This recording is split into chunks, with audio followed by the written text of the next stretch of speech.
삼성의 그 회장이 마누라 자식 빼고 다 바꾸랬는데 네. 이번에는 김건희 여사부터 이제 변해야 된다. 갤럽이나 조사해 보면 부정 이유가 1위가 김건희 여사가 노니 그러면 이게 그냥 둘 수는 없잖아요. 저는 김건희 여사를 평소에 저만큼 옹호하고 이런 분이 없잖아요. 없죠. 네. 제가 김건희 여사 비판한 게 아닙니다. 서정욱이 또 돌아섰냐 배신했냐 이런 게 글들이 엄청 많은데 그게 아니에요. 네. 백서가 아니고 박서예요. 빡치게 하는 거. 노원 대표를 빡치게 하는 박서인데 그럼 윤석열 대통령 국회의원이신가요? 그럼 김건희 여사는 국회의원이신가요? 혹시라도 시정연설 안 오시면은 대통령실 예산 다 잘라버리는 것 같다고 봐요. 예산 심의 잘해달라고 대통령이 행정부의 수반의 자격으로 오는 거예요. 예. 그런 상황인데 행정부의 수반으로서 역할을 안 하잖아요. 그럼 대통령실 예산이 왜 필요합니까? 역할을 안 하는데. 한없이 가벼운 정치 토크쇼 장르만 여의도 10월 29일 화요일 순서 시작하겠습니다. 반갑습니다. 정프로고요. 오늘이 10월 29일입니다. 오늘 2년 전에 159분의 사망자가 났던 이태원 참사가 있었던 날이죠. 그래서 국회에서도 유가족들이 참석하는 2주기 추모제가 열릴 예정이고요. 대통령도 이와 관련된 입장을 냈는데 과연 2년 사이에 얼마나 또 우리 사회가 더 안전해졌는지, 정부는 또 어떤 대비책들을 마련했는지는 우리 국민들이 좀 더 느끼시지 않을까 생각이 좀 듭니다. 자, 오늘 저희는 굉장히 강한 분들이 나옵니다. 최고의 스피커들과 함께하는 장르만 여의도. 오늘 먼저 일부 함께해 주실 분들 소개를 해드리겠습니다. 먼저 서정욱 변호사님 어서 오십시오. 예, 안녕하세요. 네, 반갑습니다. 그리고 민주연구원 박진영 부원장님 함께하겠습니다. 네, 부드러운 남자 박진영입니다. 부드러운 남자 우리 박진영 부원장님, 그리고 최은경 기자가 오늘 뉴스를 좀 정리해 주실 거고요. 네, 안녕하십니까. 네, 반갑습니다. 자, 지금 뭐 정치권에서 특히 요즘은 뉴스가 민주당 쪽이 참 없습니다. 네. 주로 이제 국민의힘 뉴스들이 매우 많은데 국민의힘에서는 지난 총선 과연 왜 이렇게 참패했는가 그거를 분석하는 총선 백서가 뭐 쓰여지고 있는 건 알고 있었습니다만 발표가 된 겁니까? 네, 그렇습니다. 어제 발표를 했는데요. 예. 저는 총선 백서가 뉴스가 되는 걸 지금 처음 봐가지고 되게 이색적인 장면이라는 생각이 들었어요. 국민의힘 총선 백서가 이제 최고위원회 보고를 거친 후에 이제 공개가 됐어요. 다 오픈돼서 여러분들도 보실 수 있는데 네. 271페이지 분량으로 작성된 이 백서에서 제일 중요한 건 백서를 쓴다는 건 총선에서 뭘 잘못했길래 졌느냐 이걸 쓰는 거 아니에요. 네. 근데 거기서 원인들을 8가지 뽑았습니다. 음흠. 불안정한 당정 관계, 비례대표 공천에서의 문제, 전략 부재, 뭐 집권 여당의 승부수 공약 부재, 효과적인 홍보 콘텐츠 부재, 이런 이야기들이 쭉 나왔거든요. 제일 큰 게 불안정한 당정 관계예요? 제목 순으로는 그렇게 나와요. 근데 이제 실제로 조금 더 들여다보면 내용은 좀 다릅니다. 네. 그 이제 아마 그 정부 대응 관련해서 좀 패널 토크를 하고 그다음에 이제 설문조사 같이 했나 봐요. 뭐가 네. 제일 문제였다고 생각하느냐. 이종섭 황상무 이슈가 8.9, 10점 만점에 이제 평가를 쭉 해보면 선거에 부정적 영향을 미친 이슈들. 네. 얼마나 영향을 미쳤나. 이종섭 황상무가 8.9, 대파 논란 8.75, 김건희 여사 이슈 8.51, 해병대 최상병 이슈 8.24, 의대 정원 확대 8.09. 그러니까 그렇게 대답한 사람들의 점수를 본 거예요. 이 얼마나 영향을 미쳤는가. 10에 가까울수록 더 많은 영향을 미쳤다고 볼 수 있는데 네. 500여 명을 대상으로 한 설문조사 결과가 이렇고 사실상 대통령실 잘못이 매우 크다고 데이터들이 말하고 있는데요. 그러네요. 대통령 이종석, 황상무, 대파, 김건희 여사, 해병대 최상병, 의대 정원. 이건 뭐 국민의힘이 뭐 어찌하기가 어려운 이슈들 아닙니까? 네, 그런데 이제 오묘하게 이제 당이 거기서 제대로 관리하지 못했다라는 이 문제를 언급하면서 그러니까 대통령이 이런 이슈는 있긴 있었는데 네. 이걸 좀 당이 현명하게 잘했으면 괜찮았을 텐데. 네. 아, 그러면서 이제 한동훈 대표 책임에 좀 무게를 실었다 이렇게 볼 수 있을 것 같습니다. 네. 어떻게 이 분석은 뭐 괜찮은 분석이라고 보십니까? 황당무계하죠. 우리 속담에 이런 이야기가 있지 않습니까? 이거 뭐 역설적인 것 같은데 제주는 곰이 부리고 네. 돈은 뭐 중국 사람이 번다 이런 거 있는데 네. 실수는 대통령 김건희 여사가 다 하고 그 책임은 한동훈 여당이 대표가 지금. 져야 되느냐 뭐 이런 것 같은데 한번 읊어볼게요. 불안정한 당정관계 이건 윤석열 대통령 탓이죠. 미완성 시스템 공천 김건희 여사 총선 개입했다면서요. 그리고 또 뭐 있습니까? 조직 운영의 비효율성 이것도 김건희 여사가 또 전화 많이 했다 이런 소문이 돌았지 않습니까? 네. 당의 철학과 비전 부족? 이 대통령실이 다 주도했는데 당의 철학이 어디 있습니까? 뭐 다 마찬가지입니다. 이종섭 황상무 이슈 이것도 대통령실 이슈. 대파 든 사람 대통령. 김건희 여사 이슈 김건희. 해병대 최상병 이슈도 대통령 이슈. 의도 정권 확대 문제도 대통령 이슈. 다 대통령 탓인데 무슨 한동훈 대표 탓을 합니까? 어떻게 뭐 도대체 대통령 전부 다 대통령 탓인데 어떻게 한동훈 대표 탓을 하냐는 요 부원장님의 말씀은 받아들이십니까? 그런데 이게 늦게 놓은 이유가 한동훈 대표 측에서 이제 그 강력하게 반발해 가지고요. 예. 조정훈 위원장은 이제 그 친윤이거든요. 그러니까 백서가 늦게 나온 이유. 예. 네. 한동훈 대표 측에서 계속 반발을 했고요. 네. 이번에도 이제 그 한동훈 대표 뭐라 했냐면 백서가 판단한 게 아니고 예. 국민이 판단할 거다. 네. 뭐 이런 식으로 그 백서를 좀 평가를 절하했었거든요. 네. 뭐 저는 이렇게 그 징비록이 백서의 대표적이잖아요. 임진왜란이 1598년에 끝나고 바로 이제 그 1604년에 징비록이 나옵니다. 네. 그 다음부터 써가지고 이렇게 신속하게 나오게 되잖아요. 지금쯤 이게 뭐 예를 들어 임진왜란 끝나고 200년 뒤에 징비록 나오면 무슨 도움이 됩니까? 그만큼 그때 그 1년이 지금 하루거든요. 네. 따라서 이제 그 200일 넘어서 놓은 게 만시지탄이고요. 그다음에 그 내용 중에 좀 앞으로 이게 제도적으로 좀 고려해 볼 만한 부분은 아니 근데 일찍 나오면 뭐가 더 바뀌는 거예요? 빨리 반성해야지 이게 절박해 빨리 떠도곤칠 거 아니에요. 뭐 잘못된 걸. 임진왜란 끝나고 이게 200년 뒤에 그 백서 놓으면 나라를 네네. 바꿀 수가 없잖아요. 네네네. 제 말은 이게 끝나자마자 제가 서정 TV에 그 10회에 걸쳐서 백서를 방송했단 말이에요. 네. 주제별로. 네. 근데 아. 지금 200일 뒤에 놓으면 지금 놓으면 이게 그 이미 누가 이걸 많이 읽어보고 절박하게 그 개선하려고 하겠습니까? 지금 이거 읽어본 사람 별로 없을 겁니다. 제가 정치적으로 쉽게 재해석해 드릴게요. 네. 국민의힘 전당대회가 있기 전에 나왔더라면은 네. 한동훈 대표가 되지 않았을 수도 있지 않았을까라는 희망 아닌가요? 아니 그걸 떠나서 이게 모든 백서는 패배 후에 신속하게 나와서 빨리 권치된다 이거죠. 네. 좀 늦은 감이 있고요. 늦은 감이 있고. 그다음에 그 의미 있는 거는 여의도 연구원 이거는 진짜 손봐야 돼. 이거 예산 엄청나게 쓰거든. 법에 국가 보조금의 그 일정 비율을 연구원에 써야 되는데 네. 이 역할을 제가 한 게 없어요. 아. 솔직히 말하면 이걸 이렇게 후보들한테 제대로 된 여론조사해서 대응할 수 있도록 네. 알려준 게 제가 알기로는 거의 없습니다. 아. 아마 대표가 보고받은지는 모르겠지만 아, 총선 과정에서 예 네. 역할을 거의 못 하고 있어요. 예. 실제 그 기능이 저는 없다 보면 박사급 인력도 거의 없어요. 예. 민주연구원 부원장도 하셨지만 이거는 이게 진짜 우리가 빼다 한번 검토해봐야 되고요.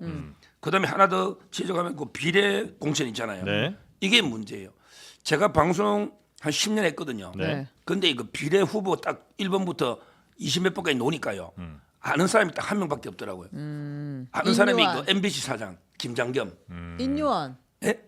김민전 다 아는 사람 아니에요? 아니 그 개인적으로 유명한데. 예. 저는 개인적으로 그 딱 활동하고 그 인요한은 나중에 혁신인장 온 거고요. 거의 모르겠어요. 이 말은 이제 그 제 치로는 비례는 그래도 한 사람 한 사람이 10만 표 정도는 가져올 수 있는 이런 이제 지명도 있는 분들이 득표력 있는 분들이 비례를 와야 되는데 네. 전부 이게 소위 대부분은 듣도 보도 못하가 어디서 아하, 자유파를 이건- 위해서 이게 어디서 싸우다 왔는지 아, 뭘 투쟁하다 왔는지 모르겠어요. 진종호, 다 아는 사람이구만. 유명한 사람들인데. 예. 네. 진종호, 그러니까 제 말은 이게 인요한, 근데 김민전. 문제는요. 예. 네. 이 자료가 없어요. 자료? 아 번호를 이렇게 배정한데 어떤 이게 근거가 그 있는지. 지금 백서의 자료가 지금 행방불명됐다는 겁니다. 비례 공천했던 이게 자료가 아, 이분들을 왜 공천했는지. 그런 회의록이 있을 거 아닙니까? 예. 그리고 이제 그 위성 정당이 거기에 보면 사무국인 회의 자료들이 없다는 거 위성 정당에 네. 공천은 이제 여기서 공간에서 하는데 위원장은 다르고 그때 비례 정당을 만들었는데 그 비례 정당의 회의록이나 모든 그 과정 있잖아요. 비례 네, 공천 네, 과정 네, 네. 이 자료가 지금 행방불명됐다. 이게 지금 난립니다. 이 부분은 제가 여야를 막론하고 한번 따져야 될 것 같은데요. 위성 정당을 하는 바람에 공천 절차가 민주적이지 못했습니다. 그런데 누군가가 이거 헌재에 걸었다면 이거 문제될 수 있었다고 봐요.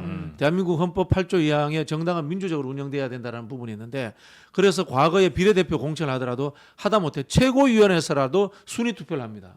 그런데 과연 이 최소한의 투표 절차가 존재했는가 비례 선정 과정에서 네. 이건 정말 심각하게 따져봐야 되고요. 네. 이번 그 총선 공천의 비례 과정은 모든 정당들이 갑자기 생긴 연동제에 물론 연동제가 그 전부터 있었습니다만은 네. 논란 때문에 갑자기 진행을 했잖아요. 네. 그래서 상당히 비민주적이었다. 그리고 이 정당사의 가장 큰 오점으로 한번 기록이 되어야 된다. 그 말씀 제가 꼭 드리고 싶어요. 아니 그래서 이제 총선 백서 나왔잖아요. 이 네. 총선 백서는 누구를 좀 겨냥한 거라고 볼 수 있어요? 아니면 정말 그냥 객관적으로 나온 겁니까? 그걸 저를 보고 물어보셔요. 제가 네. 말할까요? 지금 이제 그 위원장은 이제 그 조성우 위원장은 네. 친윤 쪽이고요. 네. 그다음에 김종혁 최고위원이 또 집필하다 보면 그건 친한이잖아요. 예. 그다음에 곽규택 의원은 뭐 약간 친윤이고요. 네. 중도성 친윤이고 네. 이런 식으로 그 친한과 친윤이 다 들어가서 쓰다 보니까 비교적 뭐 과정에 그 우여곡절이 많았고요. 네. 자료를 이게 다 주나 안 주냐 뭐 싸움도 많았고 그래서 공개가 늦어진 건데 내용 자체만 보면 이게 어느 정도 균형을 이루고 있는 것지만 네. 실질적으로 보면 이제 그 공천의 문제를 많이 지적하고 있어요. 네. 특히 비례는요. 그러니까 한동훈 대표 쪽에 상당히 불리하니까 이제까지 그 발간을 막은 거죠. 아, 막았는지는 뭐 확실히 알 수는 없는 거 이거 아니겠습니까? 작성이 된 지 오래됐거든요. 이제 네. 공개된 거는 뭐 그렇다 봐야죠. 네. 제가 봤을 때 이거는 백서가 아니고 박스예요. 빡치게 하는. 한동훈 대표를 빡치게 하는 박스인데 무슨 말이에요? 모든 책이라는 게 사실 정치적 의도가 있거든요. 네. 의도가 있는 장면이 하나 아니, 이게 있어요. 있는 게 당연해요. 뭐 있을 수밖에 없습니다. 있을 네, 수밖에 네. 없는데 네. 그렇더라도 이 과정에서의 그럴 듯한 절차는 만들어 줘야 되거든요. 네. 뭐 여론 조사를 한다거나 네. 전문가 FGI를 한다거나 네. 외부 전문가들의 집단 토론을 통해서 한다거나 그렇게 해서 이 백서회를 읽어볼 만한 거리가 돼야 돼요. 근데 그게 안 됐어요. 이거는 제가 봤을 때는 네. 그냥 글쓰기야 글쓰기를 하면서 친윤 의견 넣어주고 친한 의견 넣어주고 그다음 가장 중요한 부분에서는 위원장이 친윤이니까 친윤 의견 내가 먹어버릴래 이런 식의 백서 만들면 이건 의미가 없다고 봐요. 큰 의미 둘 만한 백서도 아니었다는 말씀이신 것 같고 아까 뭐 어떤 의도를 저는 이 백서를 쭉 보고 예. 하나가 딱 장면이 눈에 들어왔거든요. 예. 이 백서를 만드는 위원장이 이렇게 주목받는 일이 잘 없는데 이 책에 보면 이 백서가 마치 이렇게 선거 공보처럼 이게 이렇게 뭐예요? 중간에 있는 표지입니다. 자기 사진을 왜 넣었어? 저도 그게 너무 이거 저거 말고도 청년들이랑 간담회 하는 장소에서 네. 또 이제 악수하는 사진들이 조정우 위원장이 군데군데 나와요. 많지는 않지만. 그래서 정치 참 이상하게 배웠다. 아이고, 그러니까 당이나 옮기고 하지 참. 아무튼 그렇고요. 예. 그리고 이제 그 서정욱 변호사님이 지금 해명하고 가야 될 게 하나 있습니다. 그러니까 그 총선 끝나자마자 10차례에 걸쳐서 이제 사실상의 백서를 서정욱 백서 썼다고 말씀하신 거잖아요. 예. 거기서 말한 가장 큰 그 패배 원인은 뭐였어요? 서정욱 백서에서 지적한 총선 패배의 가장 큰 원인. 조정훈 백서보다 서정욱 백서가 나을 수도 있잖아요. 저는 이제 그 민주당이 가짜 뉴스에 대해서 대응을 제대로 못했다. 이게 일본으로 국민의힘이? 꼽았어요. 이래 왜냐하면 전부 가짜 뉴스였어요. 특히 그 이종섭 있죠. 네. 호주 대사를 도주 대사를 했는데 네. 지금 왔는데요. 네. 공처에서 준비가 안 됐다고 안 부르겠대요. 음. 혐의가 없다고. 네. 지금도 안 불러요. 네. 아니 그때 호주에 도망가가 그러면 지금 부르지 않을 거 출금을 딱 해놓은 거예요. 그래서 출금 풀고 호주 대사로 갔는데 네. 진짜 중요한 일이 많은데 도망갔다고 막 떠들어가 잡아올 듯이 왔는데 네. 지금 11월 달이잖아요. 안 불러. 아. 공처에서 뭐 조사 준비가 안 돼 있대. 아. 이게 가짜 뉴스 아닙니까? 도주 대사. 그게 공수처 탓이지 민주당 아니 탓이에요. 공처에서 왜 출금하느냐고. 그다음 민주당에서는 아무 이유도 없이 도주했다고. 네. 그때 공격했는데 그걸 효과적으로 저는 물론 혼자 막 막아도 안 되잖아요. 우리 그 홍보에 문제가 있는 거예요. 대응을. 네. 그다음에 그것도 그래요. 황상무도요. 이게 말이 와전돼 가지고 옛날 정권에서는 뭐 언론인 탄압이 있었는데 우리 정권은 안 그렇다. 이런 내용을 거꾸로 해가게 마치 윤석열 정권이 막 언론 탄압한다고 이 부분에 조국 탄핵 선언문에도 나오잖아요. 언론 탄압한다고. 요즘 TV만 틀면 윤석열 김건희 욕하는데 비판하는데 언론이 탄압되면 언론 탄압은 북한처럼 김정은 욕하면 바로 처형. 이게 탄압이잖아요. 우리나라가 탄압이 어디 있습니까? 근데 그 대응을 못한 거예요. 아니 저는 그러면 가짜 뉴스에 대해서 효율적으로 방어와 홍보를 못한 게 예. 가장 일본으로 꼽았죠. 아니, 너 기가 차서 말이 안 나오네.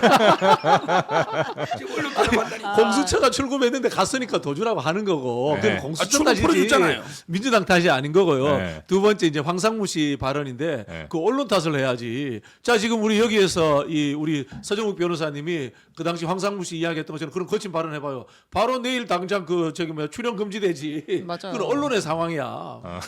그다음에 하나 더 해명하고 네. 갑니다. 그 마누라 빼고 다 바꿔라라는 그 네. 이제 이건희 회장 이야기를 예전에.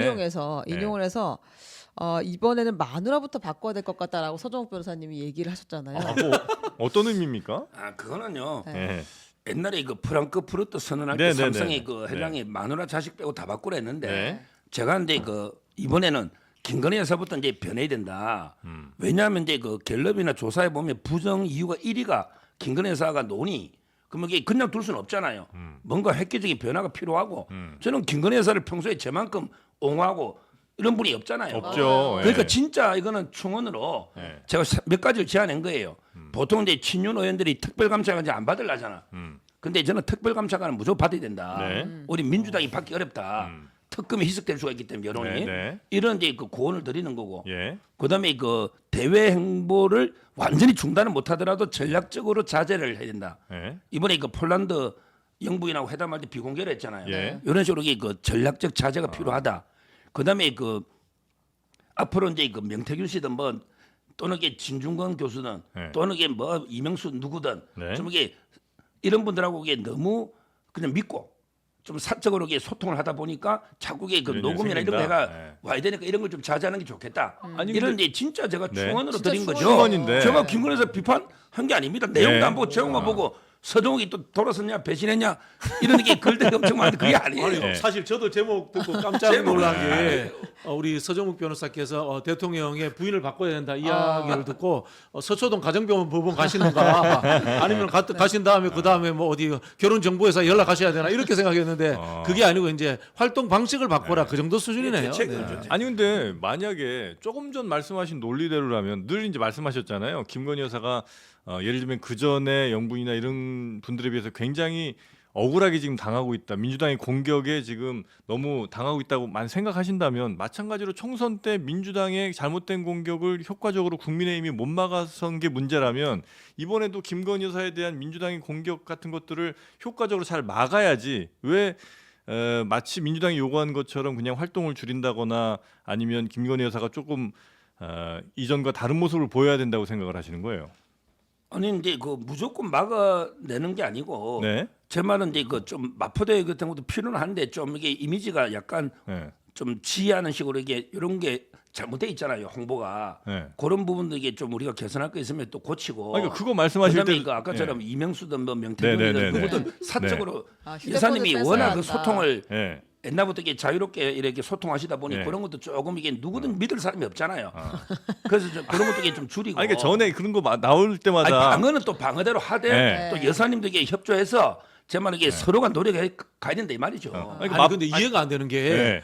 자 마포대교 가는 것을 네. 국민의힘 당에서 어떻게 막습니까? 명태균 만나는 걸 국민의힘에서 어떻게 아니 막습니까? 그리고 국민의힘이 아니고 서정 이상하게 국민의힘 변호사는 편들어야 되네. 변호사께서는 전에 마포대교 뭐 이슈될 때도 그게 무슨 문제냐고 왜 아니, 여사가 그렇게 하는 게 왜 문제냐고 왜 그런 거 공격하냐고 하셨잖아요. 근데 앞으로 이제 마포대뿐만 아니라 앞으로도 또 이런 항보할 때 조금 더 저는 약간 이게 더 소외된 곳에서 어려운 곳에서 네. 좀 비공개로 봉사하듯이 네. 이렇게 마포대교 이런 공개적보다 이런 이제 전략 행보를 제가 제안 드린 건데 그게 뭐 여론이 그게 안 잘못된 좋으니까. 겁니까? 아, 여론이 안 아니 좋으니까. 여론을 떠났어도 네. 그게 그 필요하죠. 그래요? 옛날 우리 유경수 여사처럼 소록도에 그 우리 그 있잖아 나환자들 안아주고 이런데 그 진짜 어렵고 소외된 곳에 김 여사가 행보하고 저는 활동 자제는 중단하는 게 아닙니다. 아, 조금 이제 방식을 바꿔라. 좀 더 낮은 곳에서 봉사하는 식으로 가고 알겠습니다. 그다음에 이런 거죠 뭐. 네. 우리 동네 그 일산대교가 소외돼 있습니다. 소외된 일산대교에 좀 와주셔가지고 통행료도 좀 없애주시고 이랬으면 좋겠네요. 아 일산대교 통행료 있어요? 아, 통행료 있습니다. 아, 그래요? 소외되어 있습니다. 일산대교. 그 네. 이재명 지사가 없애다가 대법원까지 재판에가 진 거죠. 아, 아, 없애려고 그래요? 예, 하다가 아니 없앴잖아요 이재명 대법. 근데 재판에가 진 거예요. 아, 그래요? 네. 자. 서정욱 변호사님 지킵니다. 그만 물어보세요. 이제 확인만 한번 하려고 네. 했고. 그다음에 이제 한동훈 대표는 뭘 할 수 있는 게 없는 것 같아요. 저는 어제 이게 너무 충격적이었는데. 아, 요즘에 그 여의도 연구원 물론 이제 네. 문제가 많다는 이야기들도 있고 재건하는 과정에 있다고 유이동 그 원장도 저희 인터뷰 나와서 얘기를 했었는데 여의도 연구원 이사 추천을 두고서도 이제 당에서 제동이 걸렸다는 거예요. 그 비공개 최고위 안건으로 칼럼니스트인 노모 씨 여러분들 다 아시는 분인데 를 포함한 3명의 선임안이 올라왔는데 추경호 원내대표가 이 사람은 과거에 윤 대통령에 대해서 부정적 내용의 칼럼을 쓴 사람 아니냐 네. 그런 적 있잖아 그러면서 선임 반대 의사를 밝혔다는 거예요. 추경호 원내대표가 네. 당 대표인 한동훈 대표의 여의도 연구원 이사 네. 임명에 대해서 반대를 해요. 네. 원래 보통 이렇게 아니 하나요? 연구원 출신이니까 한번 안 하죠. 그리고 이거는 월권이고 네. 정당법 무시입니다. 아 그래요? 선관위에 정당 등록하잖아요. 당 대표 이름으로 등록되거든요. 아. 정당 대표가 다 결정하게 돼 있고요. 그다음에 연구원 이사회 예. 문제도 이사회 이사장이 당 대표입니다. 그리고 기존에 있던 이사진들의 이사회에서 결정하는 것이 정식 방법입니다.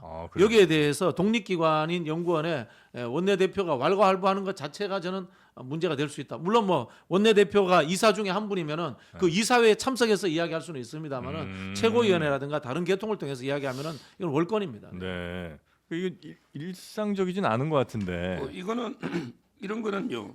거의 다 이게 그 만장일치합니다. 대화를 통해서. 예. 그래서 이제 그 원내대표가 뭐 충분히 이런 좀 문제가 있지 않냐. 네. 이렇게 지적하면 이제 당 대표도 협상해서 일리가 있으면 이제 다른 사람으로 교체할 거고요. 네. 그게 아니고 이제 결국 임명권은 대표한테 있거든요. 네. 여의도 연구원장이나 네. 따라서 이제 그 한동훈 대표가 임명할 수는 있는데 가능하면 충돌을 피하기 위해서. 참고로 저도 옛날에 그 KBS 국민의힘 계열 추천으로 제가 KBS 이사 될 때 네. 그때 황교안 대표였거든요. 네. 근데 그 추천권은 원내대표가 있었어요. 심재철. 네. 근데 그 최고위원회는 합니다. KBS 이사 정도 추천 안 하면 자랑이 아니고 그때 저는 만장일치로 통과됐어요. 저기 제가 봤을 때 제대로 모르고 계신데 누군지 몰라서 그냥 한 주요 거 아니에요. 안건으로 올라온 게 아니고요. 최고위원회 끝나고 그냥 네. 비공개로 이렇게 비공개에서. 차 마시면서 작담하면서 서정국 변호사라는 분 올라왔는데 어때요? 아유 사람 괜찮던데 이렇게 해주지. 그건 뭐 네. 아, 의견 변호- 사항 아닙니다. 네. 네. 맞죠? 변호사요? 하여튼 그럼 만장일치 예. 반대사가 네. 없었대요. 이렇게 보통은 그냥 뭐 특별한 이견 없이 뭐 이런 네. 이사 임명하고 할 때 맞아요. 그냥 네, 당 대표가 하는 것 같은데. 공연한 트집이에요. 아 저는 오. 이것도 웃겼어요. 인류한 네. 최고위원 추 원내대표의 말이 맞다면 저도 반대한다. 아니 도대체 무슨 당 대표가 여의도 연구원 이사 하나를 임명을 못해가지고 이렇게 오만 반대에 다 부딪히나요? 처음 본 장면입니다. 저는. 한동훈 대표가 지금 진짜 할 수 있는 게 별로 없는 것 네, 같아. 맞아요. 이요한 의원도 웃기네. 본인은 그럼 의견이 없고 모든 것을 그 추 원내대표 따라 다닌다는 뜻이잖아요. 내 의견을 의탁한다. 예. 자 그리고 특별 감찰관 두고는 더 지금 강하게 부딪히는 것 같습니다. 네, 요거는 네. 직접 듣고 와야 될 것 같은 주옥 같은 싱크가 나와서 한번 네. 듣고 오겠습니다. 당원과 국민들은 특별감찰관 추천에 대해 우리 의원들이 어떤 주장을 펴는지 알 권리가 있다고 생각을 합니다. 따라서 공개 의총을 통해 만약에 의총이 열린다면 공개 의총을 통해 토론과 표결이 이루어지기를 기대합니다. 국회의원이신가요? 아니잖아요. 네, 말씀은 하실 수 있지만 우리 의원님들께서 이 합리적으로 이렇게 이 결론을 도출해낼 겁니다. 그것이 요란스럽다가 되는 게 아니고요. 원래 일은 조용하게 하는 겁니다. 네. 그러니까 의총을 공개 의총을 해서 국민들 좀 보게 하자. 네. 특별감찰관 뭐 이게 옳은지 그른지에 대해서 의원들이 어떤 생각하는지를 국민들이 좀 보게 하자라고 했더니 국회의원이신가요? 네. 아니잖아요. 네. 근데 이게 이제 김종혁 최고위원만 겨냥한 건 아닌 것 같고. 그러니까 이거 약간 좀 네, 국회의원이 아닌 분들을 다 겨냥한 것 같아요 지금 한동훈 대표를 최고위원회에 포함해서. 있는. 네. 기가 찬다. 이건 정당으로서 존재해서는 안 된다라는 생각이 드는데요. 예. 그럼 윤석열 대통령 국회의원이신가요? 김건희 여사는 국회의원이신가요? 이거 아닙니까? 당의 최고위원이라는 것이 최고 의사결정기구를 가진 분이에요. 그렇죠. 국회의원보다 당직으로 높은 분입니다. 근데 저렇게 이야기를 합니다. 이게 뭔가 하면요. 의원 특권 정당이라는 뜻이에요. 국민들 눈치 보지 않고 나는 국회의원이 됐기 때문에 우리 반 친구들의 의견이 중요하다. 민주당도 한때 그랬거든요. 그걸 우리가 이제 당원 민주주의를 통해서 이제 깨부순 건데 네. 이런 일이 있을 때 어떤 일이 벌어졌냐? 이 카이사르가 원로원 정치를 뒤엎으려고 로마로 쳐들어오잖아요. 네. 결국은 카이사르가 민중파거든 이게. 나중에 알고 보면은 네. 그런 일들이 벌어지는 거예요. 지금 국민의힘이 전형적으로 의원 특권에 의한 원로원 정치가 돼 있다는 증거입니다 이게. 그러면 카이사르가 혹시 한동훈 대표입니까? 그 정도 결단력이 없는 것 같아요. 너무 잘 쫄고 주사위를 던져야 되는데 안 던져 이분은. 그 비슷한 상황일 수는 있는데 두 사람의 캐릭터 매우 다르다. 네. 요 당이 지금 이 정도면 사실 너무 쪼개지는 거 아니에요? 그러니까 특별감찰관 문제는 제가 뭐 친윤 편이라고 저는 자부하는데요. 네. 이 문제는 이게 좀 생각이 달라요. 네. 이 문제는 제가 항상 이게 그 표결로 가서는 공멸한다. 네네네. 이거는 만장일치로 이제 그 박수로 추천하기로 해야 된다. 네. 제가 이유도까지 몇 번 방송했잖아요. 네. 이거 문재인 대통령이 못했던 겁니다. 우리가 그걸 비판했는데 우리도 안 하면 내로남불된다. 네. 그다음에 그 대통령의 진심을 봐라. 네. 대통령이 언제 북한 인권 재단에 연계 안 시키고 추천해라고 하잖아. 네. 대통령이 해라고 하는데 왜 친윤 의원들이 안 하느냐 말이에요. 대통령이 진심이 아니라면 벌써 이게 대통령실에서 뭐 반응이 있겠죠. 제가 이렇게 떠들고 다니는데 진심이 그렇다. 아니면 그게 진심 아닐까요 혹시? 그러니까 이렇게 얘기는 이렇게 하지만 제가 아는 대통령의 진심은요. 예? 진짜 추천해주면 임명하려는 걸로 저는 파악하고 있거든요. 그래요? 제가 진심이 틀렸으면 뭐 반응이 있겠죠. 근데 제가 이런 방송 10번 넘게 했는데 예, 아직 아무 이야기가 없어요. 아, 그 변호사 그 대통령 진심이 아니야? 이런 게 없어요. 혹시 손절당하신 거 아니에요? 아니에요. 제가 아니에요? 이게 또 그 밑에 국회의원 아닌데 참모들은 뭘 그렇게 참모들에게 생각하겠어요? 진짜 뜻이 뭐예요? 그 뭐 예를 들어 뭐 비서관이나 수석들 있잖아요. 네. 보면 이게 대통령이 한다는 거예요. 아니 근데 친윤 의원들이 대통령의 뜻을 모를 리는 더 잘 없잖아요. 알지 않을까요? 그러니까 제 말은 이게 그 제가 생각하는 겁니다. 이거는 네. 너무 쉽게 받아주면 이게 민주당이 특검을 하거든. 이거 특감이 아니고 특검. 이거는 이게 안 받아줄 듯 안 받을 듯 하다가 마지막에 받아주면 모든 관심의 이슈 1위 옵니다. 그럼 이게 김건희사 특검은 막을 수가 있거든요. 요거 이제 그래서 전략적인 오히려 저는 네. 쉽게 내주는 것보다는 협상할 때 마지막에는 아마 이게 그 받을 거예요. 저는 그래 봅니다. 아직도. 네네네. 이거 안 받으면요. 김건희사 특검 막기가 어려워요. 그 말씀은 이걸 받아야 특검을 막을 수 있는 거예요. 네, 그 친윤과 친한 간의 갈등을 약속된 일부러 좀 연설이야. 보여주면서 제 추측입니다. 예 그러면서 이제 특감이라는 게 되게 받기 어려운 것처럼 액션을 하고 그 다음에 힘든 과정을 통해서 특별감찰관이 받아들여지면 그때는 특검을 안 받아도 되는 그런 명분이 좀 생길 수 있다. 뭐 저는 그거는 제 추측이에요. 네, 추측. 네. 쇼를 하면 쇼를 해 진짜. 참 웃기지도 않는 게. 아, 자, 우리 특별감찰관 문제는 이미 법이 다 있습니다. 예. 이게 입법하는 게 아니에요. 입법하는 게 아닌데 뭐 의총을 열기는 뭐 의총을 열어요. 의총을 열어서 하자고 했는데 대통령이 또 안 해버리면 그 말이야. 이건 그냥 대통령이 임명하는 거예요. 임명하는 건데 뭘 의총을 열고 최고위원들이 싸우고 이거 자체가 저는 웃기지도 않는다라는 네. 생각이 들고요. 네. 결국은 뭐냐? 대통령의 김건희 여사 문제를 해결하기 위해서 특별감찰관을 받아라. 라고 네. 이미 한동훈 대표가 이야기했어요. 그럼 이거 끝난 거예요. 끝난 거예요. 이걸 가지고 의원들이 한동훈 대표를 비판하는 것 자체가 저는 코미디다. 그런 생각이 듭니다. 한동훈 대표가 지금 설자리가 매우 좁아 보이는 거는 꼭 당에서만은 아닌 것 같고 뭐 국민의힘 지지자들 사이에서도 굉장히 거친 언사들이 좀 많이 나오고 있는 것 같은데. 네. 예. 아니 하나로 번외로 알려드리면 한동훈 대표가 지난 윤 대통령과 면담했던 그 당시에 예? 독대가 아니죠. 면담했던 당시에 보수 유튜버가 나를 공격하고 있다. 이러면 안 되지 않느냐라고 대통령에게 문제 제기를 했다는 기사가 나왔어요. 근데 실제로 한동훈 대표가 가는 곳마다 따라다니면서 욕하는 보수 유튜버들이 있습니다. 네. 이런 장면 한번 보고 서정욱 변호사님의 설명을 좀 듣겠습니다.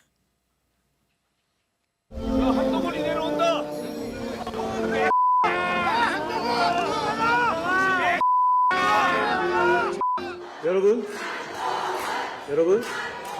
제가 부산하고 대구 등에서 괜찮아요.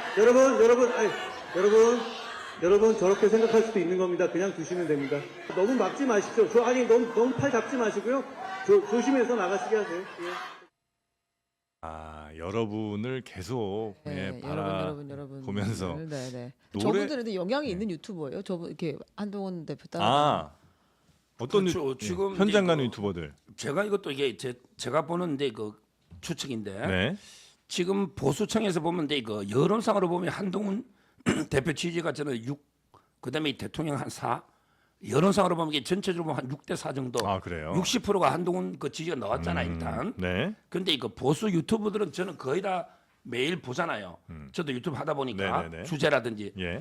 보수 유튜브만 보면 이게 오히려 윤석열 대통령 쪽이 6, 한동훈 대표 쪽이 더 약합니다.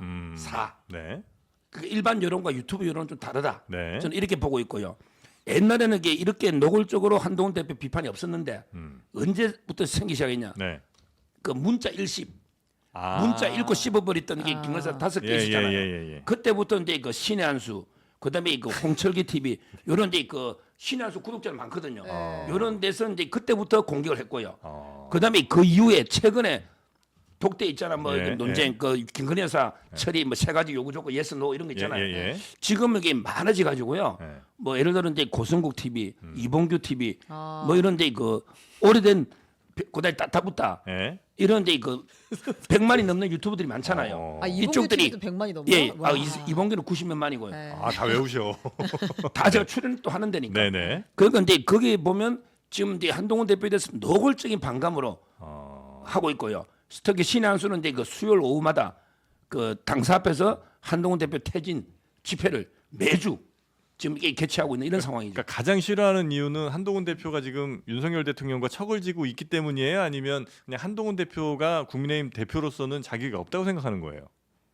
거의 둘 다 하겠죠. 아마 이제 그러니까 공천 그래요? 과정에 그 비대위원장한테 읽고 싶고 뭐 이때부터 좀 많이 생기더니 네. 지금은 이제 그 엄청나게 많이 생겼는데 뭐 다일 거예요. 네네네. 그리고 한동훈 대표가 원래 이게 그 광화문에 또 행동하는 태극기 세력하고는 옛날부터 이게 거리를 뒀고요. 또 옛날에 그 검사 자기 인생의 가장 황금기가 화양연화랍니다. 네. 이게 그 문재인 대통령 때 검사할 때 네. 박근혜 대통령 수사 잡아연 거 이게 내 인생의 가장 황금기다. 뭐 이런 게 보수층을 많이 자극해가서 지금 나오고 있는 겁니다. 그 한동훈 대표를 싫어하시는 우리 보수 여러분, 거칠고 단순한 그 유튜버 보지 마시고 민주진영 TV로 와주십시오. 제가 운영하는 민주진영 TV로 와주시면은 제가 아주 품격 있고 그다음에 근거 있게 잘근잘근 씹어드리겠습니다. 첫 번째 제가 예를 들어볼게요. 한동훈 대표도 정말 유치합니다. 유치? 유치한 게 보수 유튜버들이 자기를 비판할 수 있습니다. 네. 그걸 뭐 대통령한테 가지고 고자질을 합니까? 그럼 대통령이 굉장히 보수 놀라운 유튜브에 뭐 광경이에요. 배웁니까? 그 웃기지도 않는 참, 야 정치인이 자생해야죠, 그죠? 네. 그런 부분이 있고요. 좀 더 근본적으로 네. 한동훈 대표의 위기는 결정하지 않는 부분에 있습니다. 정치인은 찬성을 하든 반대를 하든 네. 결단해야 됩니다. 네. 그래서 우리 정치적으로 제일 무능한 것은 난 디시전이다. 비결정이다라는 이야기를 합니다. 이게 사실은 기회주의적 속성이기도 하고요. 네. 능력이 없다는 반증이기도 하고 네. 철학이 없다는 뜻이기도 합니다. 네. 그런 부분에서 한동훈 대표는 본인이 어디로 갈 것인지 결정을 해야 됩니다. 국민 편에 설 것인지 예. 계속해서 윤석열, 김건희 눈치를 볼 것인지 예. 그 판단을 못했기 때문에 유튜브들로부터 비판을 받는 겁니다. 아 그래요. 그 판단을 해서 예를 들면 국민 편으로 간다, 혹은 뭐 윤석열 대통령의 반대편으로 간다면 더 거센. 그러면은 자기 편들이 또 생기죠, 유튜버들이. 아 근데 지금은 현재 한동훈 대표 편 유튜브가 그렇게 제대로 없어요. 제가 아는 힘이 없다는 바로는 거예요? 강력하게 방어해주는 열성 지지층이 별로 없어요. 그건- 어벤져스 전략회의는 그렇죠, 그 정도. 거기가 그 정도뿐이에요. 조금 더 네. 근데 확실히 어떤 사안에 대해서 결정하고 입장을 확실히 밝히지 않는 속성 때문이다. 그렇죠. 정치를 우리가 이제 보통 투쟁과 통합의 기술이라고 하거든요. 네. 원래 투쟁부터 먼저 합니다. 우리 서변하고 자고 투쟁해봐야지 뭐가 다른지 알아요. 그럼 제가 이길지 질지도 알아요. 네. 그러면 제가 질 것 같으면 살짝 밀려주기도 하고 네. 그리고 또 이 타협의 가능성이 있으면 다른 것과 공통된 걸 찾아서 타협하기도 하고 이렇거든요. 이게 정치의 기술이거든요. 네. 한동훈 대표는 최소한의 그런 테크닉도 없는 거죠 지금. 네. 자, 그렇게 좀 고급지게 비판하고 있습니다. 아 그렇습니까? 네, 민주진영 TV입니다. 네. 자 그렇게 한동훈 대표가 지금 설 자리는 매우 좀 좁아지는 것 같고 당에서도 뭐 이런저런 국회의원이세요 뭐 이런 얘기가 좀 나오고 있는 것 같은데 네. 그래도 대통령은 또 본인의 역할을 하려고 노력을 하는 것 같습니다. 네, 직진하기로 했습니다. 네. 대통령은 다음 달 10일이면 진짜 임기 반환점이네요. 그렇게 되는데 어제 수석비서관회의 주재하면서 4대 개혁이 곧 민생이다. 개혁 추진에 박차를 가하라라고 지시를 했습니다. 네. 연내에 가시적 성과가 나올 수 있도록 속도를 내달라라는 주문도 덧붙였습니다. 아, 연내 가시적 성과가 나올 수 있도록. 근데 4대 개혁을 하는 데 있어서 뭐 하나 어떤 4개 중에 그래도 이거는 좀 올 만큼 많이 온 것 같다. 네. 추진한 연금개혁, 의료개혁, 네. 교육개혁, 노동개혁 중에서 보람이 좀 뭔가 있다 이런 거 어떤 거 있습니까? 지금 제가 이제 저번에 방송에서도 했지만 꽝 비유를 들었잖아요. 꽝? 꽝요. 예. 여서 안 했습니까? 제가 방송에 여러 번 하고 전달했는데 그게 아마 다 봤을 거예요. 예. 제가 직접 보는 꽝이에요. 예. 그 조그만 강을 건너는데 꽝이 그 강 중간쯤에 떨어져 죽은 꽝이 많아요. 그래요? 근데 꽝이 충분히 건널 수 있는 강인데 예. 한 절반쯤 가다가 두려움이 온대요. 내가 건널 수 있을까 없을까 두려움이 오면 돌아가려고 하다가 이게 가운데 떨어져 죽는다. 이게 동물학자들의 그 유명한 설명이거든요. 그러니까 저는 대통령이 지금 이게 그 강을 충분히 건널 수 있어요. 방향이 옳다 말이에요. 네. 대통령 계획 방안이. 근데 도중에 이런 여론이나 이런 데 흔들려 가지고 혹시 이게 계획이 후퇴돼 버리면 네. 꽁처럼 이게 떨어 죽는다. 아. 그럼 이게 계속 직진으로 강을 건너야 된다. 충분히 건널 수 있다. 예. 이렇게 제가 방송을 많이 해가 직접 보내드리긴 했는데 네. 그런 이야기예요. 지금 이제 개혁이 후퇴되거나 네. 멈춰서는 안 된다. 지금 노동개혁은 이미 많이 체감하고 있어요. 옛날에 민노총이 어떻게 했습니까? 노동 보면 이게 거의 민노총 소속인 사람들만 노가다 하고 싶은데 이게 그 노조원이 아니면 일자리도 못 구할 정도로. 근데 요즘 노동 현장에 뭐 폭력이나 이런 게 있잖아요. 네. 많이 사라졌어요. 상당히 그 노동 개혁은 성과를 저는 체감하고 있다 이렇게 보이고요. 네. 그다음에 뭐 어려웠는데 이게 막바지 이제 온 거죠. 이걸 잘 해야 되고요. 네. 그다음에 연금은 이제 뭐 안을 제시했잖아요, 이미요. 네. 입법하면 되거든요. 이미 정부안이 나왔습니다. 이것도 가능할 거고요. 교육도 이제 뭐 컬러 우리 킬링 이런 거 문항들 이런 게 있었잖아요. 교육 이런 개혁하니까 아마 이제 그 저는 내년쯤 되면요. 상당히 국민들이 성과를 좀 체감할 거로 봐요. 가시적인 성과가 내년에 나올 예, 것 같다. 나올 거로 봅니다. 가시적으로 더 망가지죠 나라가. 그 우리 꽝 이야기를 하셨는데 이 경상도 말로 꽝 날아간다 그러면은 허풍 떤다, 빗속으로 뻥친다. 그런 게 있어요. 이런 그 이야기도 있습니다. 네. 사실은 윤석열 대통령은 아무것도 안 하는 게 그래도 국민들 도와주는 겁니다. 대통령이 아무것도 안 의정 개혁이라고 해가지고 지금 대한민국 의료가 나쁘지 않았잖아요. 네. 지금 망가지고 있지 않습니까? 그런 부분이고요. 노동개혁 이야기인데 노동개혁은 전통적 보수가 이야기하는 노동개혁은 노동시장 유연화예요. 노동시장 유연한데 그거 뭐 그 저기 뭐야 건폭 이야기 그거는 전혀 근거 없는 이야기고요. 검사할 때 자기 그 생각했던 이야기인 거고 그다음에 연금개혁이라든가 이런 부분들은 국회 동의 없이 불가능합니다. 윤석열 대통령이 하는 게 아니에요. 교육개혁도 마찬가지고. 그리고 실제로 뭘 할 수도 없고 할 능력도 없고 차라리 안 하시는 것이 더 이상의 국가적 혼란을 일으키지 않는다라는 측면에서 조용히 계셔 주셨으면 좋겠어요. 근데 가만히 있을 수는 없잖아요. 가만히 있어요 그냥? 지금 김치찌개 만드시고 뭐 있지 않습니까? 계란말이 드시고 그러면 되죠. 네. 여튼 뭐 대통령은 이런 4대 개혁 추진을 잘 하는 게 네. 이게 결국 이제 민생을 살리는 길이다 이렇게 이제 생각을 한다는 거죠. 네, 그러니까 그래서 대통령이 돌맞아도 간다라는 거는 개혁 이야기를 하는 거죠.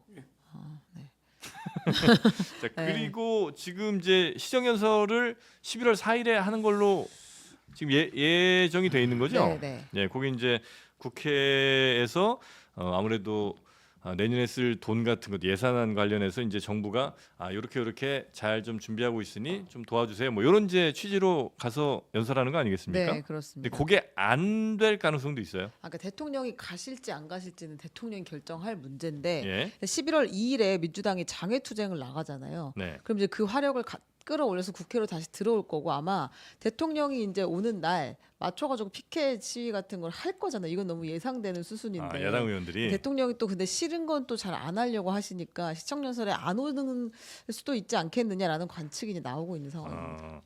근데 시정연설은 그래도 하는 게 관례상 맞는 거 아닐까요? 그럼요. 저는 예. 대통령께요. 국회에서 이제 그 돌을 맞더라도 가시라. 맞아. 돌 맞아도 간다고 돌 했잖아. 맞더라도 이게 가시라 맞아. 이렇게 저는 권하고 싶어요. 예. 일단 그래도 이게 국회가 국민의 대표고요. 예. 항상 이제 그 최고 지도자와 국민 사이의 거리는 가까울수록 좋습니다. 지도자하고 이게 국민 사이의 거리가 멀어지면 안 돼요. 네. 대통령은 항상 국민 속으로 소통으로 낮은 곳으로 나가야 돼요. 그러면 이게 국회도 국민의 대표잖아요. 네. 대통령은 국회 속으로 국회의원들이 아무리 몰상식하게 뭐 빗겨 떨고 말도 안 되는 야유하고 막 고함지로 해도 네. 대통령 달라야 됩니다. 차원이. 저는 그는 어떤 게 국회에서 돌멩이가 설마 던지겠습니까만 이런 게 어떠한 그게 있더라도 네. 가서 설명할 거 설명하고 협조를 구할 건 구하고 이런 게 모습을 보면 국민들이 평가해 줍니다. 네. 누가 국회의원이 잘못인지 대통령이 잘못인지 저는 가라고 권유합니다. 네. 그리고 아마 실제로 만약에 국회에서 막 그렇게 비판이 높아지고 그러면 대통령이 거기에서 그렇게 묵묵히 좀 이렇게 받고 이런 모습이 차라리 지금 아주 바닥에 있는 지지율이나 뭐 이런 거 생각해 보면 그게 차라리 나은 것 같긴 한데 그죠? 그렇게 뭐 그런 이렇게 여러 가지 경우의 수를 따질 수 있을까요? 스타일이 그런 생각이 들고 저는 혹시라도 시정연설 안 오시면은 네. 대통령실 예산 다 잘라버리는 게 맞다고 봐요. 대통령실 예산을요? 이 시정연설이라는 것이 예산 국회를 앞두고 국회가 예산 심의 잘해달라고 네. 대통령이 행정부의 수반의 자격으로 오는 거예요. 예. 그런 상황인데 행정부의 수반으로서 역할을 안 하잖아요. 그럼 대통령실 예산이 왜 필요합니까? 역할을 안 하는데. 그런 부분에서는 대통령실 예산 싹 다 삭감해 버려도 된다. 뭐 그런 생각이 들고요. 지난번에 국회 개원식이 안 왔잖아요. 예. 국회 개원식은 행정부의 수반의 위치보다는 국가 원수의 자리로서 이 3부를 넘어서서 응원, 격려 차원에서 오는 거거든요. 예. 그 자리에 안 오신 거예요. 그럼 국가 원수 역할 안 하시겠다고 한 거고.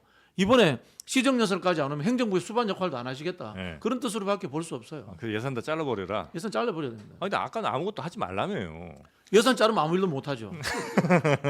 그렇게 가길 바라시는 거군요. 네. 그래서 시정연설은 아마 그래도 어지간하면 올 것 같기는 한데. 왜냐하면 이건 돈 문제이기 때문에 아. 예산 국회 앞두기 때문에 네네네. 아마 저는 올 거라고 봅니다. 네네네.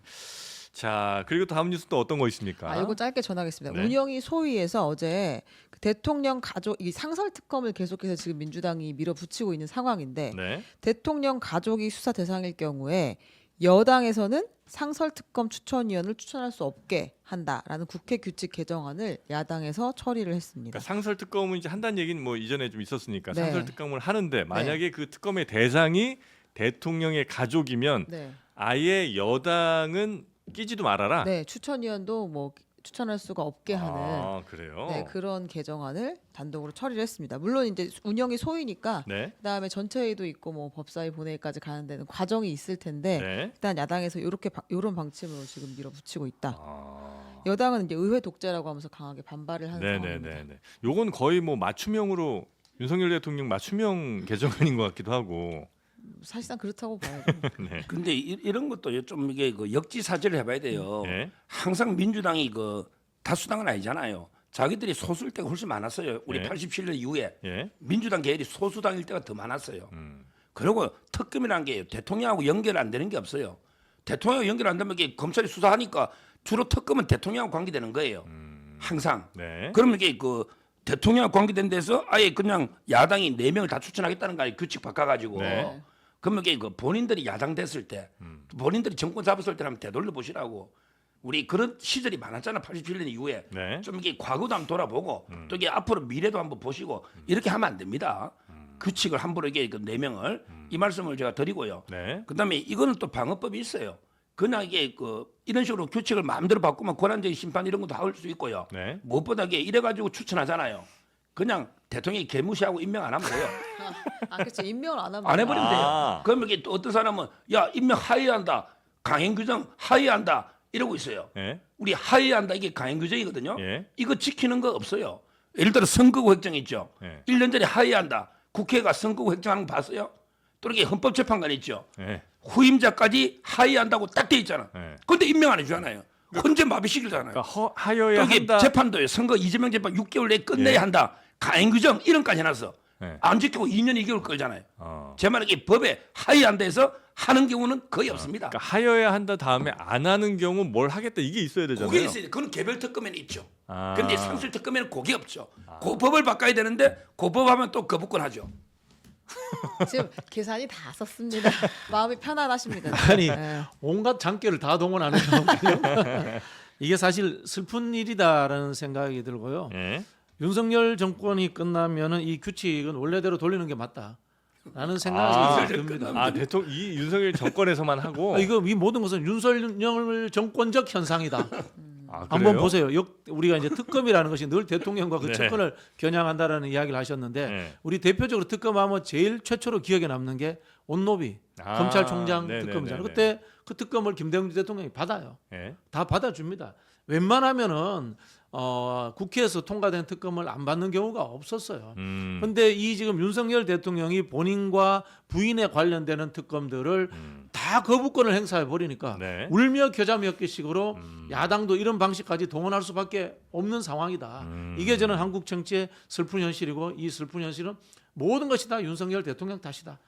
우리 저기 역사 이야기 말씀하셨는데 옛날 조선 시대도 하다못해 상피제도라는 게 있어요. 네. 본인과 관련된 건 회피하고 제척하잖아요. 최소한의 그 정도 양심과 예의도 없다 이 정권은 네. 그런 생각이 듭니다. 네. 아니 근데 만약에 이 제도 자체가 이렇게 개정하시는 게 대통령과 관련돼 있는 상설 특검 같은 경우에 대통령이 여당이 이제 함께 같이 들어오지 않는다는 거는 뭐 나름 설득력이 있을 수도 있는 것 같은데 그럼 아예 그냥 윤 대통령만 노리지 말고 앞으로도 대통령 관련된 어떤 뭐 상설 특검이 있을 때는 그냥 여당은 빠져라 이건 계속해서 유지해도 되는 거 아니에요? 뭐 그거는 뭐 사람마다 의견이 다를 수 있는데요. 저는 국민의힘이 잘못하고 있다고 보는 게요. 네. 국민의힘은 여당이지만 한편으로서 네. 이 상권 분립에서 국회 몫에 해당되는 역할을 하고 있거든요. 네, 네. 국회라는 것은 행정부를 견제하고 감시하는 것이 본연의 임무입니다. 음. 본연의 임무를 해야 되는 거고요. 아까 우리 국회의원 이야기 하셨는데요. 네. 그럴 거면 국회의원 떼고 그냥 국회의원이 아닌 상황에서 국민의힘을 하세요. 그게 맞아요. 네. 여다 정당만 할 거면 네, 네, 네. 제가 우리 스스로 비판도 해볼게요. 네. 이런 사달이 난 이유 중에 하나가 문재인 정부 때 민주당 의원들이 윤석열 검찰총장을 문재인 대통령이 임명했다고 여당이라고 감사다가 이런 일이 벌어진 거예요. 그 당시에 민주당 국회의원들은 네. 당인으로서의 역할은 했을지 모르겠지만은 국회의원에서의 역할은 제대로 안 한 거예요. 네. 국회의원 자질이 없었던 거예요. 그래서 지금 이 상황이 된 거거든요. 알겠습니다. 그러면 하여튼 이건 소위를 통과했고 그다음에 이제 앞으로 건너야 될 단계들이 몇 개 더 있다는 거죠. 네, 그렇습니다. 자, 그리고 북한군 관련된 네. 뉴스들이 이제 계속 지금 나오고 있는데 이건 굉장히 또 중요한 뉴스 아니겠습니까? 네. 네. 러시아에 파병된 북한군이 쿠르스크로 이동을 해서 이르면 이번 주부터 전투에 참전할 수 있다라는 소식이 지금 나오고 있는데요. 네. 국정원이 이 파병된 북한군을 상대로 신문 탈북을 지원하는 방안을 우크라이나 당국과 논의하고 있다. 이런 소식이 전해졌습니다. 그러니까 북한군이 저 러시아의 그 전투 지역에 있을 때 만약에 우크라이나에 잡히게 되면 맞나요? 네, 포로를 포로로 잡히게 잡히게 되면 되면 그때 이제 신문할 때 우리나라 사람들이 가서 신문을 도와주거나 그렇죠. 왜냐면 말이 통하는 사람이 있어야 하니까. 혹은 탈북을 이렇게 권유하거나 네. 포로들이 만약에 탈북하거나 전향할 때는 한국으로 집단 송환하는 방안까지 검토를 하고 이걸 있다. 국정원이 지금 추진하고 있다고요? 네, 이런 보도가 나왔는데 물론 국정원은 언제나 그렇듯이 확인해주진 않았습니다. 예. 보도는 나왔고요. 야당에서 이제 왜 대한민국 정부의 공식 기관이 남의 나라 전쟁 포로 신문에 참여를 하느냐, 이러다 문제라도 생기면 그 파장을 어떻게 감당할 것이냐, 전쟁놀이 하는 거냐라면서 이제 비판을 했습니다. 네. 저는 뭐 국정원이 저런 계획 안 세울 거라고 봅니다. 왜? 이거 국제법 위반이에요. 어떤 법이요? 국제법 위반입니다. 국제법 위반이에요? 이게 어. 그리고 이제 확인 안 되는 게 자 북한군이 파병인지 용병인지 네. 전투병인지 비전투병인지 이것도 확인이 안 되고 있는 상황입니다. 네네네. 그런 상황에서 우리가 남의 나라 전쟁에 개입해서 남의 나라 군인에 소속돼 있는 사람을 신문하고 한다. 이건 말이 안 되는 이야기입니다. 황당무계한 지금 이야기를 하고 있기 때문에 저는 실현될 가능성은 전혀 없다. 이런 생각이 들고요. 이 네. 모든 것들이 윤석열 대통령이 지금 이른바 정권의 위기지 않습니까? 탄핵 이야기가 나오는 상황에서 네. 극우 보수층을 결집시키기 위한 물타기 잔꾀 전략이다. 저는 그렇게 생각합니다. 이걸로 구구 보수가 집결을 해요? 일단 반북적인 이미지를 계속해서 만들어내는 거죠. 사실 한국의 보수라고 하는 분들이 반북 이런 부분들, 반공산다 이런 부분들에 대해서 굉장히 많이 이렇게 흥분하지 않습니까? 네, 그런 네, 부분이 네. 있기 때문에 저는 그렇게 한다고 봐요. 그래요? 지금요. 네. 저는 북한이요. 파병을 사실상 이게 용병 수준으로 파병을 하는 거예요. 1인당 $2,000 받고 한 달에. 네. 이거는 외화벌이가 되고요. 그다음에 그 러시아한테 군사 기술을 같은 거 이전 받는 거예요. 네네. 이런 거 네. 이런 목적으로 파병하는데 미사일 기술 같은 거. 예 네. 여기서 중요한 게요. 우리가 근데 그 북한한테 고도의 심리전을 할 필요가 있다고 저는 봐요. 뭐냐면 옛날에 역사학의 아버지 헤로도토스가 네. 페르시아 전쟁서를 썼잖아요. 예. 이렇게 했습니다. 평화 시에는 네. 자식이 부모를 묻지만 네. 전쟁 시에는 부모가 자식을 묻는다. 네. 이 말은 이게 부모가 자식을 묻으면 그 한이 분노로 바뀝니다. 네.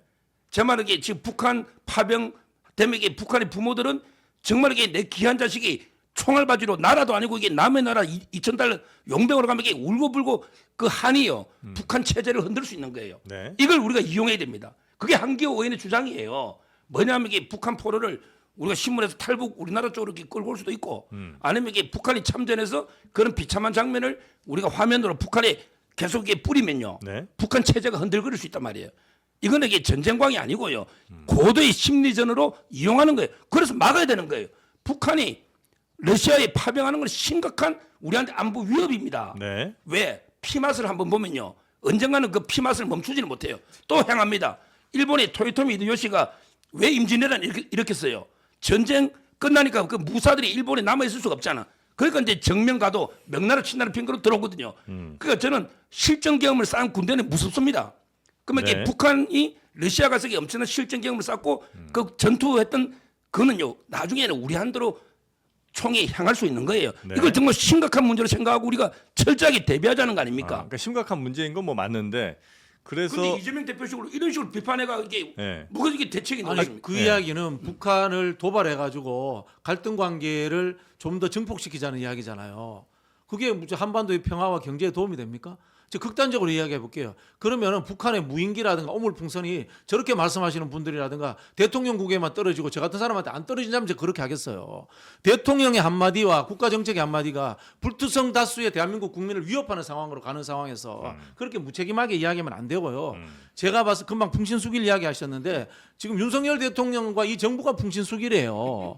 지금 국내 내치 상황이 제대로 안 되니까 네. 외국으로 시선을 돌려가지고 자국 내의 불만 세력들을 외국으로 눈을 돌리고 그다음에 내에 자기들을 지지하는 세력들을 모으겠다. 네. 이런 식으로밖에 보이지 않는데 우크라이나라는 나라가 전쟁 나기 전까지 대한민국 국민들한테 어디 붙었는지도 잘 모르는 나라예요.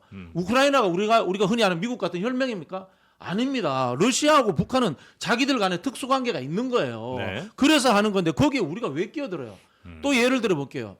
노무현 대통령 시절에 이라크 파병을 합니다. 이라크 파병 우리가 왜 합니까? 미국이 원해서 해준 거예요. 네. 그렇지 않습니까? 그러면은 그 북한군들이 한국이 이라크에 파병하니까 우리가 이라크에 파병한 한국군들 잡아다가 고문하기 위해서 후세인 돕기 위해서 우리 전문가 파견하자 이렇게 합니까? 황당무계한 발상이에요. 발상 자체가 이게.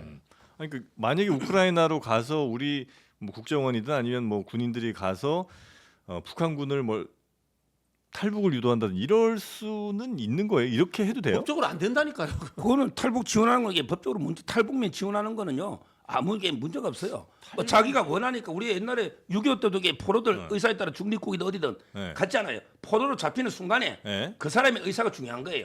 한국 갈지 북한 돌아갈지 네. 뭐 이게 어딜 갈지는 자, 근본적으로 다시 돌아가 볼게요. 네. 제가 파병이냐 용병이냐에 엄청난 차이가 있다고 예, 말씀드렸죠. 파병이라고 하면은 북한군입니다. 예. 용병이 되면 어떻게 됩니까? 러시아군입니다. 그죠? 네. 맞죠? 그죠? 네. 그러면 우리가 러시아군을 왜 신문을 합니까? 러시아가 우리하고 지금 수교 관계가 있는 나라입니다. 용병이라면- 적대적 전쟁 상황으로 가게 되는 상황입니다. 네, 네. 확인이 안 됐다는 거 아닙니까? 네. 그리고 전투병이 아닐 경우에는 또 다릅니다. 이것도 지금 확인이 안 되고 있어요. 지금 나오는 정보가 전부 다 네. 우크라이나 정보 당국이라는 데서 나오는 것들인데 예. 지금 미국도 지금 이 정보에 대해서 확인해주지 않고 있는 그런 상황입니다. 예. 우리가 젤렌스키 대통령이 그렇게 훌륭한 사람입니까?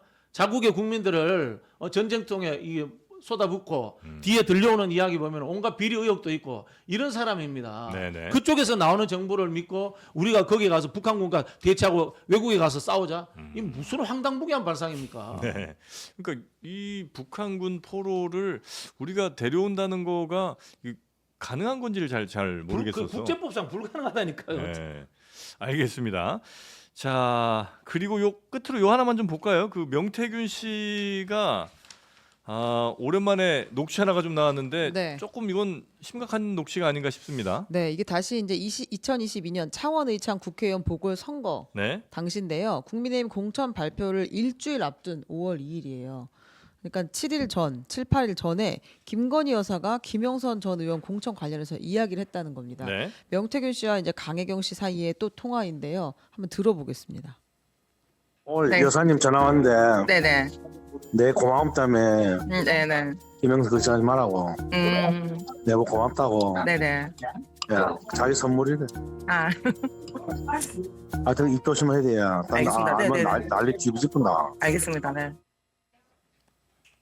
그러니까 내 고마움, 그러니까 내가 한 역할 때문에 김건희 여사가 무척 고마워하고 있고 그래서 김영선 공천은 걱정하지 마라. 대신 이건 알려지면 큰일 난다. 네. 요런 이제 내용의 녹취인 거죠. 네, 여사님 전화라는 게 이제 처음으로 등장을 한 거고 네. 고마움이란 단어가 이제 등장을 한 겁니다. 물론 이건 이제 명태균 씨 말입니다. 네, 주장입니다. 여전히 명태균 씨의 이런 주장들은 다 이걸요. 허황되다. 아유 허황된 게 법적으로요. 예. 우리 전문 증거 배제 법칙이라는 게 있어요. 전문 증거? 예, 법에 제일 중요한 증거 법칙이 두 개가 있는데 예. 위법 수집 증거 배제 법칙. 예. 그다음에 그 전문 증거 배제 법칙. 네. hearsay is no evidence.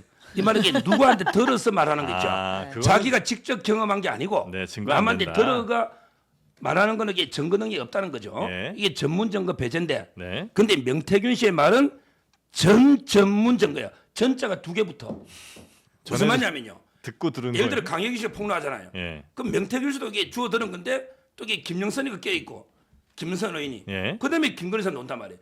두 단계를 건너뛴 더러운 증거단 말이에요.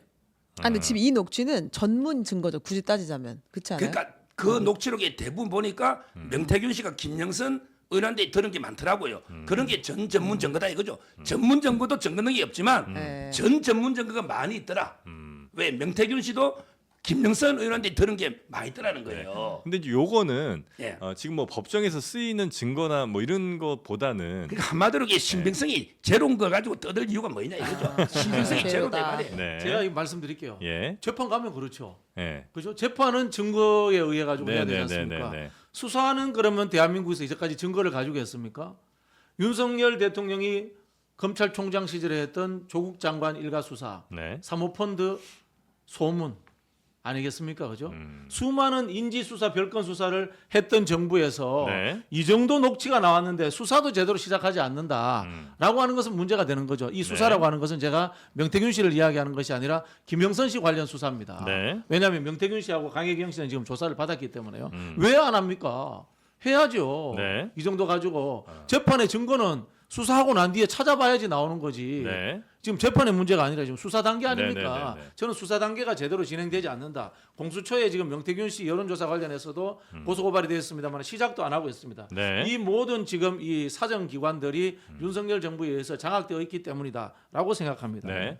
그리고 이제 요거 하나만 있는 게 아니라 그 강혜경 씨라는 사람이 김영선 전 의원이랑 통화를 또 했는데 거기에도 이거를 뒷받침할 만한 예가 좀 나온 거 아닙니까? 네, 이제 공천 전에 발표 전에 이제 네. 둘이 통화한 내용이 있었는데 거기서 축하드립니다라고 이제 강혜경 씨가 김영선 전 의원한테 얘기를 하니까 네. 어디 가서 이제 얘기하지 말라고 아직 발표된 거 아니다. 근데 명사장이 또 못 참고 또 얘기를 했구만 이제 이렇게 얘기하면서 네. 이제 입단속을 시킨 장면이 있어요. 그러니까 네. 다 알고는 있었던 것 같습니다. 그 사전에. 네. 다만 이제 김건희 여사 이야기가 이제 직접 멘트가 고마워서라고 나온 건 이제 이번이 처음입니다. 네. 그리고 요 명태균 씨 관련해서 하나만 딱 보고 마무리하겠습니다. 그 여론조사, 여론 이게 뭐 보정이다 뭐 이런 얘기는 하긴 했습니다만 실제로 그 수치가 굉장히 좀 왜곡이라고 해야 되나요? 좀 많이 뻥튀기 됐던 그런 근거가 좀 나온 거죠? 네, 국민의힘 대선 경선이 진행되고 있던 2021년 9월 29일 이제 미래한국연구소의 미공표 여론조사 결과인데요. 네. 거기서 이제 윤석열 후보가 33%, 홍준표 후보가 4% 이렇게 29% 이렇게 나오거든요. 네.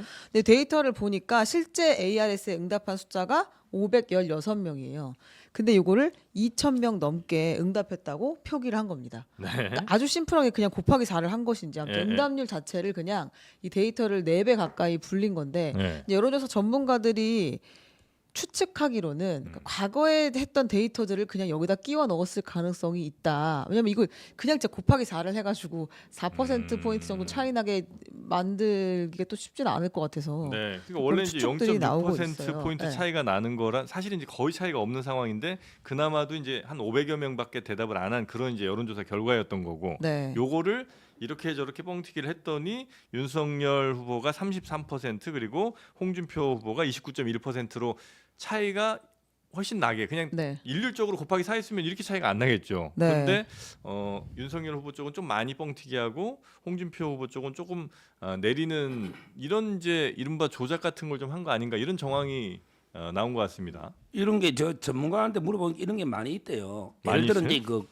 특히 그 우리 유력 후보한테 접근하는 통로로 있잖아요. 네. 예를 들어 이제 오세훈 시장이 뭐 나경원, 안철수하고 서울시장을 붙는다. 예. 그러면 이게 공식적인 여론조사는 안 하는 거 있잖아.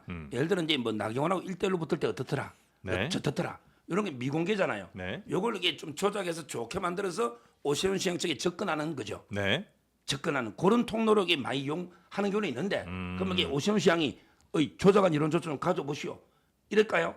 오세훈 시장은 정확한 여론이 알고 싶은 거예요. 네. 후보자들은 좀 이게 정확한 여론을 알아야 되잖아요. 그렇겠죠. 그래야 전략이 노잖아요. 네. 미공개인데 이게 만약에 공개라면 뭐 밴드 배고 했거든. 내가 앞서 나가면 와 따로 공개라면 이게 조작을 원할 수 있지만 미공개 정보는요. 정확한 전략이 필요한 거거든요. 이거는 정확하게 조사가 나와야 돼요. 그래서 이렇게 조작으로 가는 거는 제가 보기엔 명태균 씨가 했다면 일방적으로 이게 뭐 대선 후보들을 접근하기 위해서 야 이런 걸 내가 해보니까 이렇게 앞섭니다. 이러면 이게 명태균 잘하네. 이런 의도이기 때문에 네. 이런 걸 이게 후보가 주문하지는 않습니다. 당내 선거에는 좀 다를 수 있습니다. 보편적으로는 서변 말씀이 맞는데요. 네. 당내 선거에는 모집단이 한정되어 있기 때문에 비공개 여론조사를 하더라도 문자라든가 SNS망으로 퍼뜨려가지고 대세론을 형성할 수 있습니다. 그렇지 않습니까? 네. 전 국민들한테 이걸 뿌릴 수는 없지만은 네. 언론을 통하지 않고서는 당내 선거는 당원이 얼마 안 되고 대의원이라면 더 작단 말이에요. 네. 그런 부분에서 이른바 가짜 뉴스들이 엄청나게 돕니다. 근데 가짜 뉴스도 최소한의 근거가 있어야지 개연성이 있고 사람들이 네, 흐름을 네, 타고 네. 올 거 아닙니까? 네. 그런 부분에서 저는 이럴 가능성은 충분히 있었다라고 생각합니다. 네. 요거는 뭐 당시에 말씀하신 것처럼 만약에 당원 혹은 뭐 이제 대의원들에게 얼마나 만약에 이 여론조사 결과가 퍼졌는지 이런 것도 한번 좀 조사해 보면 그렇죠. 의미가 좀 있겠네요. 자, 오늘은 뭐 뉴스가 조금 더 있긴 합니다만 요 정도에서 마무리하고 또 우리 박진영 부위원장이 또 가실 때가 있습니다. 부원장님께서 회의가 있어가지고. 회의가 있습니다. 중요한 연구원. 회의가. 네, 오늘 여기서 좀 마무리를 하고 죄송합니다. 그래도 오늘은 서로 굉장한 어떤 뭐 감정 싸움 이런 거 없이 조금 저희 평탄하게 방송 오래 같이 해서 네. 항상 웃으면서 합니다. 아 그래요? 그건 우리가 원하는 그림은 아닙니다. 네, 하여튼 오늘도 경쾌하게 해주셔서 대단히 감사하고요. 다음 주에 또 뵙도록 하겠습니다. 두 분 대단히 고맙습니다. 네, 감사합니다. 감사합니다.